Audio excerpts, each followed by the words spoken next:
Harold Morrison was 98 years old when he finally broke his silence. For 76 years, he had carried a secret so heavy it had shaped every day of his life since 1949. 2 weeks after telling his story, he died peacefully in his sleep. These were his final words about the mission that made him a hero to everyone except himself. The morning light filtered through the lace curtains of Harold's small Virginia cottage, casting delicate shadows across the worn wooden floor.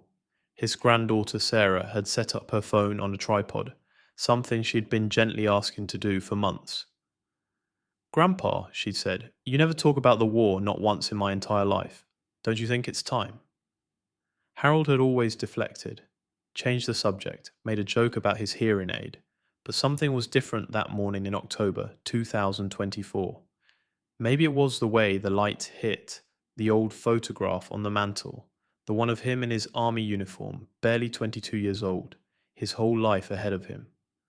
Or maybe it was the chest pain he'd been hiding from everyone for 3 weeks, the one that told him his time was running short. "All right," he said finally, his voice barely above a whisper. "But Sarah, you need to understand something. This isn't a hero story, not to me." Sarah pressed record. Harold closed his eyes and suddenly he wasn't in Virginia anymore. He was back in Germany, March 1949, 4 years after the war had officially ended. Most people don't realize that American soldiers were still there, still working, still dealing with the aftermath of the greatest catastrophe in human history. "I was assigned to a displaced persons camp outside of Munich," Harold began, his hands trembling slightly. "Thousands of people who had nowhere to go. Survivors of concentration camps, people whose entire villages had been destroyed, orphans, widows. The war was over, but for them, the nightmare continued every single day." He paused, reaching for the glass of water Sarah had placed on the table beside him. His throat felt dry, as it always did when he let himself remember. "There was a boy," Harold continued. "Couldn't have been more than 8 years old. His name was Jakob. He didn't speak, not a word. Trauma, the doctors said. He'd watched his entire family murdered. He'd survived by hiding in a closet for 3 days." Sarah's hand went to her mouth, but she didn't interrupt. "Jakob used to follow me around the camp. I don't know why he chose me. Maybe because I gave him chocolate once. Or maybe because I didn't try to force him to talk like everyone else did. I just let him be. We'd sit together during my breaks, not saying anything. Just existing in the same space." Harold's voice caught, and for a moment Sarah thought he might stop. But he'd held this in for 7 decades. Now that the dam had cracked, everything was flooding out. One night in March, there was a fire. Started in one of the barracks, spread fast. Those buildings were basically kindling.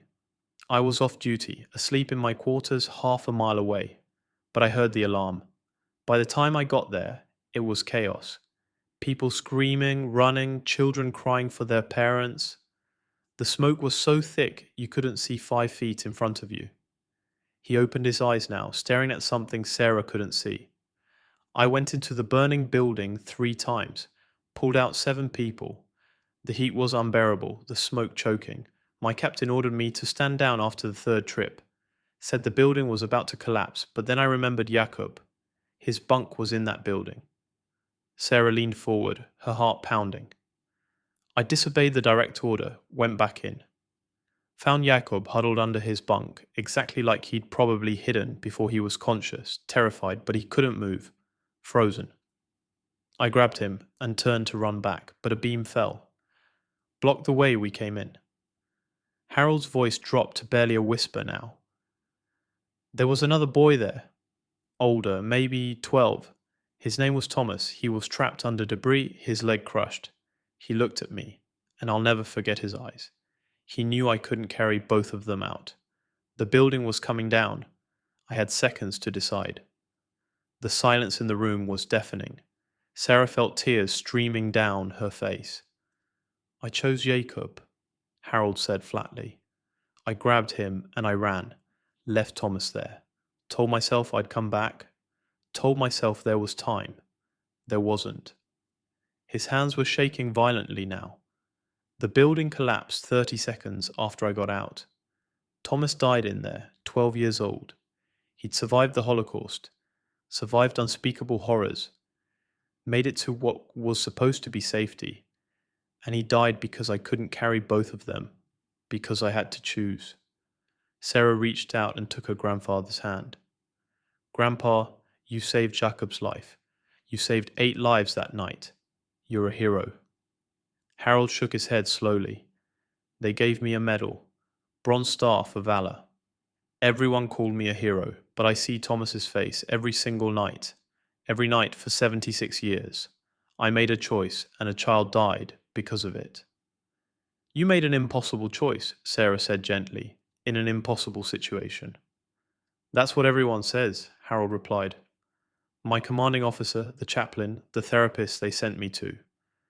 But knowing something intellectually and feeling it in your heart are different things. I never told anyone the whole truth.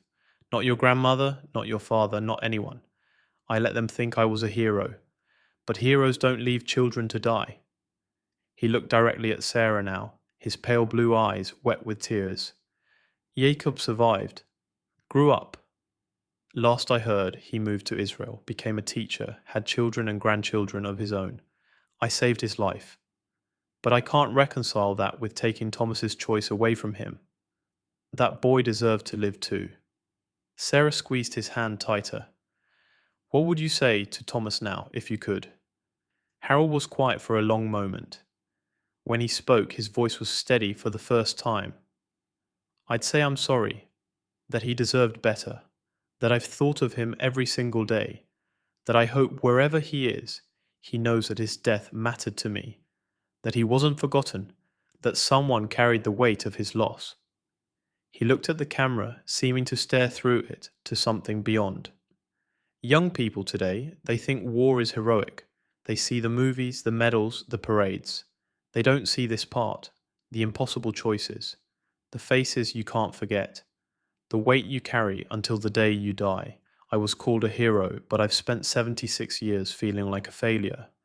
Both things are true. That's what war really is.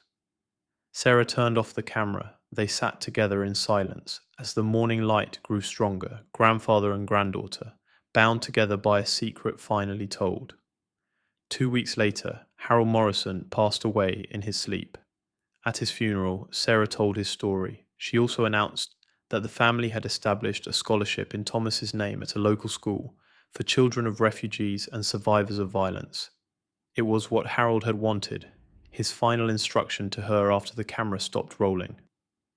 Let them know Thomas's name, he'd said. Let someone remember that boy who deserved to live. And now someone would, not just someone, hundreds of someones for generations to come. It wasn't redemption, not really. Harold had been right that some weights can't be put down.